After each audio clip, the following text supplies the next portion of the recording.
Alright, so welcome back to Islebound. So for this video, we're going to talk about the building cards, what they do when you have them in your town. So let's get started talking about these buildings here.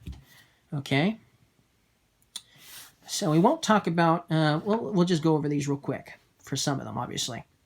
If you want the Sailors Guild in your town, you're going to have at least 6 money to purchase it, or you're going to have to be obviously on the Stratic Isle, and you're going to have 2 wood and 2 fish to build it. But this is where it comes really useful. Remember, this is worth 6 renown at the end of the game. So the amount that you buy it with, money-wise, is the amount it's going to be worth at the end of the game too. So yes, you need to get buildings in order to trigger the end of the game. Alright? And obviously, coins at the end of the game are still going to be worth renown. But obviously, using the same amount of coins to build these buildings, you're not losing any renown by doing so because they're worth the same renown that you are spending basically with money to get these built. And of course, if you're using resources to build, then you're getting this extra renown without wasting coins to do so. So using resources to build is a good idea as well. But then the additional function is each of these buildings have a unique ability. Some might even give you extra renown at the end of the game. So let's talk about them. So the Sailors Guild here, it's going to give you 1 renown plus 1 renown at game end per crew member with 2 skills. So what does that mean? Okay, the lizard folk. Where is my lizard folk? Oh, here he is. He's my favorite, after all. So this lizard folk here, he has 2 skills. He has the hand, and he has the influence. Okay? Every crew member you have that has 2 skills at the end of the game is going to give you 1 renown extra. So if you have a bunch of these guys, you're going to get a lot of extra renown. And that's how the Sailors Guild works. Okay? Alright, now we basically talked about how much you need to purchase these and build. We're not going to talk about any more. You can just look and see what you need in order to build these cards. But if you want to purchase the Butcher, you're going to have 5 money to do so. And then it's going to be worth 5 extra renown at the end of the game. But here's where this is an interesting one. Count exhausted workers when visiting. What does that mean? Okay, here's my favorite. The lizard folk, right? So, he has the hand symbol. Let's say he is exhausted. He is below deck. He is just exhausted. You know, he's down here exhausted, right? And I said when you have a crew member who's exhausted down below, they are no good to you, right? Because they're exhausted.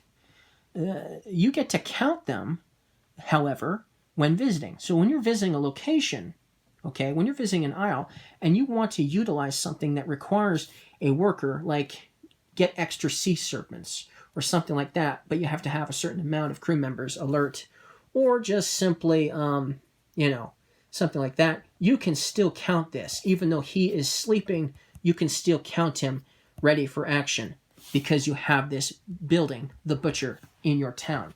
And that basically is what that means. So that's an interesting little ability. Okay, market. This one costs 7, and it will be worth 7 renown at the end of the game. When plus 3 money when you ally with a town. So this is useful if you're going to be using influence quite a bit, using diplomacy. Whenever you take over a town using diplomacy, you're going to get plus 3 money every time you do so if you have this in your town, the market. So that's really cool. Okay, well, with the bank, it's going to cost 8 money, but also it's going to be worth 8 renown at the end of the game. When you visit a town, pay entry cost from the supply. That's really cool. So if you have the bank in your town and you visit an isle and you're just simply visiting it, instead of paying the tax, which is 1 coin, probably, right? Instead of paying it out of your supply, you take it out of the regular supply and move a coin to the treasure map from the regular supply. That is cool. But only when you're visiting, okay? That means if it's owned by a player, you're basically taking a coin out of the supply instead of from you and giving it to your opponent instead of simply you giving him one of your coins. So the bank is definitely a nice one to have in your town. Okay. Net makers. This one's only worth 2. Costs only 2, and it's only worth 2 at the end of the game. However, you'll get +1 fish when you visit Underval or Morlem. So if you have the net makers in your town and you visit either the Underval Isle or the Morlem Isle, you're going to get an additional fish just for visiting. Every time you visit, you're going to get this if you have this in your town. So that's really cool. School of War. Okay. This one costs 6 money to purchase, and it's going to be worth 6 points at the end of the game. However, whenever you gain a book, you're going to get +1 pirate. So whenever you visit an isle, or just simply gain a book, whenever you gain a book, you are going to get +1 pirate per book you gain. So having this in your town will help you out big time. If you're getting books, you're going to get a lot of pirates in the process. That's really cool. It's definitely a good one to get if you can. Trade office. Well, this one's going to cost you 6, and it's going to be worth 6 at the end of the game. When you visit a player-owned town, do not pay the money cost.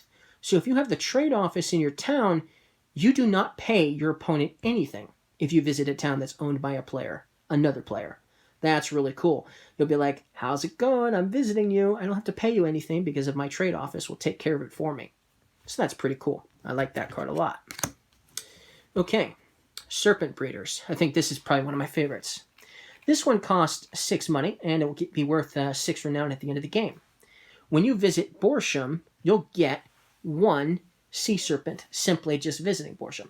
Now remember, when you visit Borsham, you pay 2 fish, and you get a sea serpent. So basically, you're going to get a free sea serpent every time you visit Borsham if you have Serpent Breeders in your town.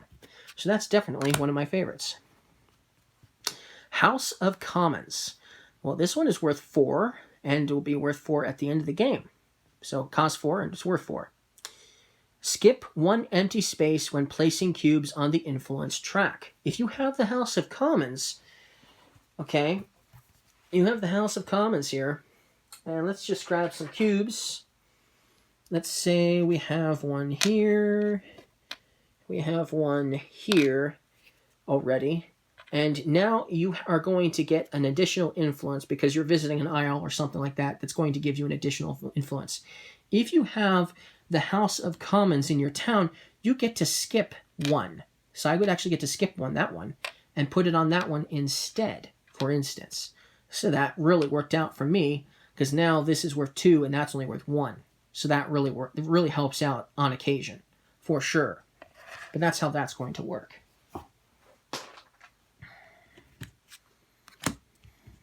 Combat Arena. This one costs 5, and it'll be worth 5 at the end of the game. Plus, you'll get 3 renown when you use attack to take a town from a player. Whenever you take a town, an isle, from an opponent, you will get 3 additional renown every time you do so. So it's very lucrative having the combat arena in your town if you are attacking other players a lot, or say attacking their controlled isles. So that's really cool. You get 3 renown for doing so. That could be worth it to do a couple of times. All right, so this one costs 5, the Fishing Guild, and it's worth 5 at the end of the game. This one will give you a fish every time you rest. So every time you visit an isle that has a bed, and you decide to take the rest action, meaning you rest all your crew members, even if you have no one who's technically exhausted, you will still get 1 fish whenever you rest, every time. So that's really cool. That's the Fishing Guild. Okay, here we have the Mansion. This one will cost 6 and be worth 6 at the end of the game. This one will give you 2 renown when you ally with a town. So every time you use diplomacy at an isle, and you have this in your town, you're going to get 2 renown for doing so. The Blacksmith Shop here is cost 4, and obviously it'll be worth 4 at the end of the game. This is another one of my favorites. You can re-roll one die in combat. So if you have the Blacksmith Shop in your town, and you rolled the dice and you wanted to re-roll the dice because, you know, after all, it wasn't as good as you were hoping it to be. If you have this in your town, you can do a re-roll once for free per combat. That is cool. If you're attacking a lot, that will be useful to have. Okay, here we have the library. This one is cost 4, and it'll be worth 4 at the end of the game. This, you're going to get 1 renown when you gain a book. And remember, when you're gaining renown, if it doesn't say end of game, if it says you're going to get plus renown and it isn't the end of the game, you are actually going to be putting or adding your cubes to this renown track here, which you can barely see, okay? You're going to add that. And then whenever you, for every 7 renown you get, you're going to get that little token that's going to give you 7 renown, also give you some extra resources as well. So that's really cool.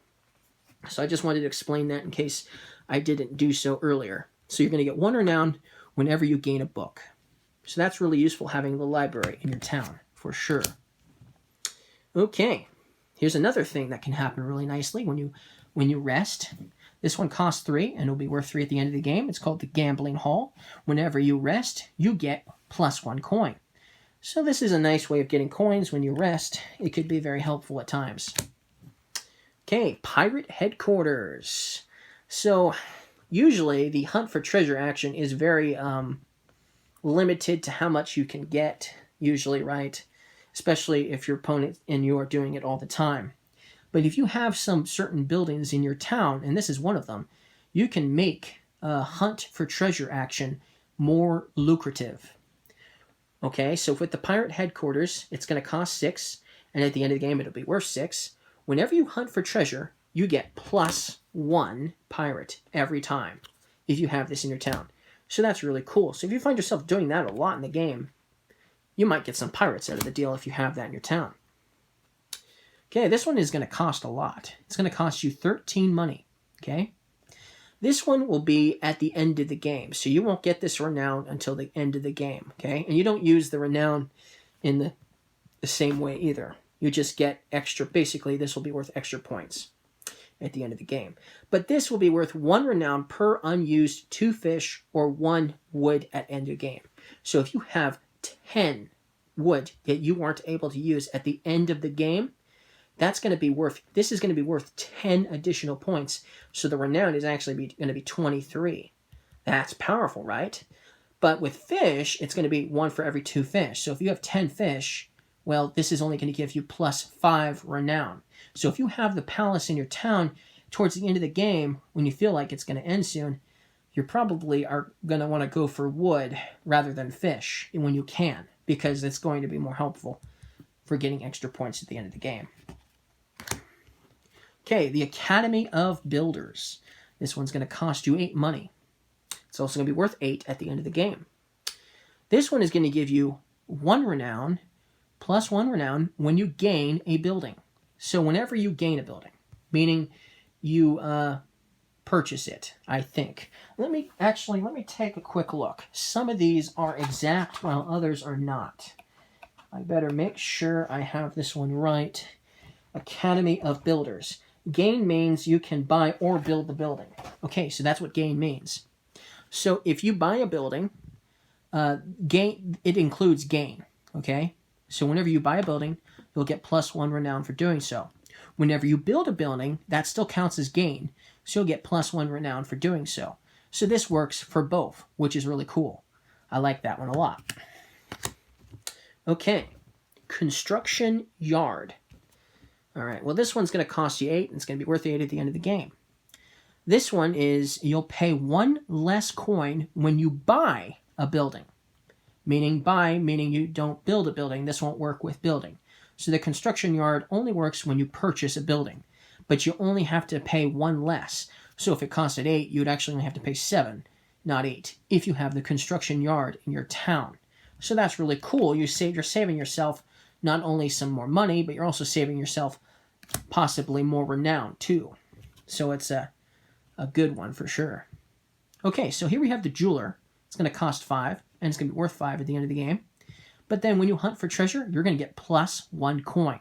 So if you only get 1 coin when you hunt for treasure, with this in your town, you're going to get 2. But whenever you hunt for treasure and you're able to get more than 1 coin, you're still going to get plus 1 coin as well. So you could get more than that. That's very useful, especially in this game. It's definitely useful because there'll be definitely times when you're going to hunt for treasure because you're going to be poor. So this will come in handy if you have that in your town. And remember, each of these buildings, there's only one of each of these. So only one player is going to have the jeweler in their town if it shows up. All right, next one. Here we have the tool shop. It's going to cost you 5, and it's going to be worth 5 at the end of the game. This one is going to give you plus 3 renown at game end if you own Stratic. So at the end of the game, if you have the isle known as Stratic under your control, this is going to give you 8 renown instead of 5. But if you don't own it and you have this in your town, you're just going to get the 5. So it's in your best interest to make sure you own Stratic at the end of the game if you have the tool shop in your town. So you should probably not purchase this if you don't have Stratic under your control, or you don't think you're going to end up taking it over. And Stratic is a diplomacy town, so you're going to need to use diplomacy in order to take Stratic, not manpower or serpent power for that matter. Okay, so I think we've done about maybe half of the event cards here, I think. So let's go over the rest of these in the next video, and then that'll be it.